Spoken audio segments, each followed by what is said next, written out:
So simultaneous to the checkpoint blockades in the morning, we're also doing a series of clusterfuck blockades where we're going to try to blockade all the major ingress points into the city. Generally speaking, Nazis will only actually attack people if they strongly outnumber them, because Nazis are essentially cowards.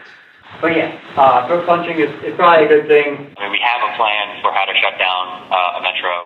It takes 15 seconds, and everyone can leave, because literally, it can't go anywhere at that point. And if it's ink, right, and you can use a really thin chain, you can use heavy chain, a really thin chain, that would require like a bolt cutter to undo. Basically, it would shut down that line. That was undercover sound about hooking chains up to disrupt and stop Washington's metro rail line. This is part 2 of our undercover investigation into the dark, seedy underworld of Disrupt J20, a group that says openly they want to shut down the inauguration, going well beyond peaceful civil disobedience. Please lock the doors. Please lock the doors. Lock him, lock him, lock him. Don't let them in. Hey, I just want to say one thing to the person on the phone. Can you please move out of my way? Bob Kramer sends his regards. The next 4 years, we are going to fight Trump and everything he's standing for with no quarter ass, no quarter given, no mercy of any kind. Throw them all under the bus. I mean, just fuck it up. I like the idea of the goal being that they have to pull the inauguration inside. Be prepared to help make the inauguration a giant clusterfuck. Our investigation into the Trump inauguration protests took us to dozens and dozens of meetings from coast to coast over the course of a few months. Groups like Socialist Alternative, League of Conservation Voters, Workers' World Party, Smash Racism DC, Anti-Fascist Coalition, all these groups operating under the umbrella of Disrupt J20, some planning peaceful activities, some planning violent and illegal criminal activities. A significant number of us, up to a dozen that we've talked to so far at least, expressed interest in arrestable action, civil disobedience. But the agreement that we left Sunday on was we're not going to do that unless, as you pointed out, it's actually effective. We're not just looking to get a notch to say we got arrested. We want to do it so we can have an impact. It was at one of these meetings that we met Legba Carafor, a Disrupt J20 organizer. So simultaneous to the checkpoint blockades in the morning, we're also doing a series of clusterfuck blockades where we're going to try to blockade all the major ingress points into the city, which include shutting down major bridges and highway access points, as well as shutting down metro rail. So to do that, we're going to try to break into several teams, kind of like the checkpoints. So if we're interested in doing that, we don't think that these are going to be necessarily arrestable actions, but there is a possibility you could be, so keep that in mind if you want to participate. Last week, Carafor spoke to the Washington Examiner and gave them an outline of the plans to try to block access to the city. Our infiltration efforts uncovered the details and potentially criminal plots. So we figured out the trains pull up, the doors. One person's going to walk one end of the chain into the bench, and on the other end of the chain, into the car, walk around the corner, done. It takes 15 seconds, and everyone can leave, because literally, it can't go anywhere at that point. And if it's ink, right, and you can use a really thin chain, you can use a heavy chain, a really thin chain, that would require like a bolt cutter to undo. Basically, it would shut down that line. The entire way. So the idea was to hit Metro Center, Gallery Place, and Waffle Plaza. They're all close enough to walk to, and that's every single line in the city. Disabling trains constitutes an act of terrorism under 18 United States Code 1992. Quote, shall be fined under this title or imprisoned not more than 20 years or both, and if the offense results in the death of any person, shall be imprisoned for any term of years or for life or subject to death. So after we received this information, we turned it over to the FBI, Secret Service, and the D.C. Metro Police. And we were able to find evidence that these individuals were hoping to shut down all Metro train transit around the Washington, D.C. area around inauguration. These details weren't mentioned by Carafor to the Examiner, and our journalist discovered other details that he neglected to make public. So on the direct action, we had talked about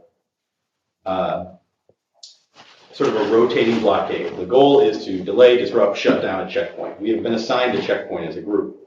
Our checkpoint is at 1st and D. So everybody know where that is? Here it sounds like they are encouraging the demonstrators to pay homeless people to help stop traffic. So we want to encourage you all to give to the poor and the homeless. Go right down to 2nd and D. Help us to block the vehicle traffic and the pedestrian traffic going to Inauguration. And set up tables, food, give outs, whatever, right there near 2nd and D, a block in either direction, and help to block traffic. Our journalist also infiltrated several groups operating under the main umbrella of Disrupt J20, like the Industrial Workers of the World, a quasi-socialist group, the Metropolitan Anarchist Coordinating Council, and Refuse Fascism. Our goal is to continue to help shut down the city and make Inauguration a giant clusterfuck that day. So be prepared to help make the Inauguration a giant clusterfuck. So we're not going to publicly announce the route, but we are planning a route that will help us jam up the works of this thing. Lots of marching against traffic on one-way streets, stuff like that. Are you with Matt?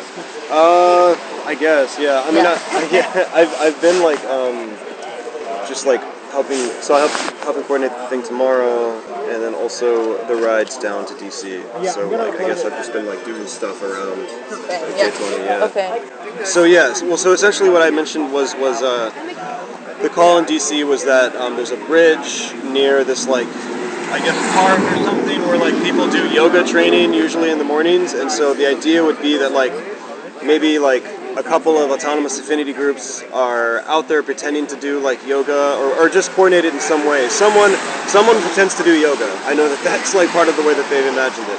And eventually the groups converge on the bridge, take the bridge, and then begin to lead a march toward the center of the town. So that's essential. I don't know what bridge, I don't know what part of the city. I can call my comrade right now and ask him more detail. They're going to get bigger in size, and they're going to get more and more disruptive. Oh, okay. Yeah, and the idea being you start with a few hundred, then you get a few thousand, then you get so many they spill into the streets, then, it's then they're disrupting business as usual, then everybody goes, wow, that's what's happening, I got to be there too, millions, you know what I mean? Literally, it snowballs, okay? Even that you could say. So we're going to get bigger each night. We do have a lot of ideas for plans, and ultimately we just need people to be able to execute them. One of the things that we're also talking about doing is shutting down the metro.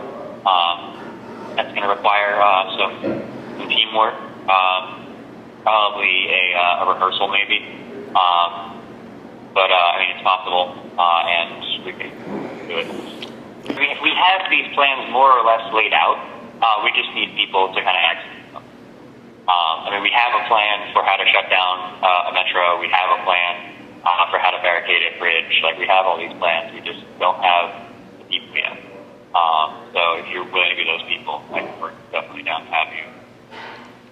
These groups would be nothing without their volunteers. We also spoke to the professional protesters who make these plans a reality. You guys just do this on your own too? Yeah. Awesome. We've been traveling the country since he's been traveling since the RNC, I've been traveling since the DNC. Well, I don't think I got your last name there. Oh, I'd rather not give my last name, just K. Okay. K. Okay, good. We were all at Standing Rock. The two of us were there for over 3 months. It's going to be a fucking shit show of a great time. Yeah, I'm looking forward to it. I've been looking forward to it. If this is gonna happen, then you may as well just fucking have a party. Throw them all under the bus. Just fuck it up. I like the idea of the goal being that they have to pull the inauguration inside. And it seems like these guys are just looking for a fight. So when we get to the throat punching, that's what I do. Sure. So this is another thing is that generally speaking, Nazis will only actually attack people if they strongly outnumber them, because Nazis are essentially cowards. If it's 3 of them and a homeless guy, they're going to beat him up. If it's 1 of them and 6 other people, they're going to run the fuck away. But yeah, throat punching is probably a good thing. So in terms of more of this, generally, actually how to talk to them, say, you and a group encounter a group of Nazis, and they're, having a rally or being like very loud with their views, how should you engage them? I would say that's where you do the throat punching. I'm going to be honest. Okay. Peaceful protesting is protected under the First Amendment, but these activities seem to be anything but peaceful. After we released our first investigation, Disrupt J20 put out a press release saying that they were just playing along and counter-stinging us. But that did not appear to be true based on the mountain of emails and follow-up video that we have released. It'll be interesting to see what they say next. Although again, we advise them, don't lie to the FBI.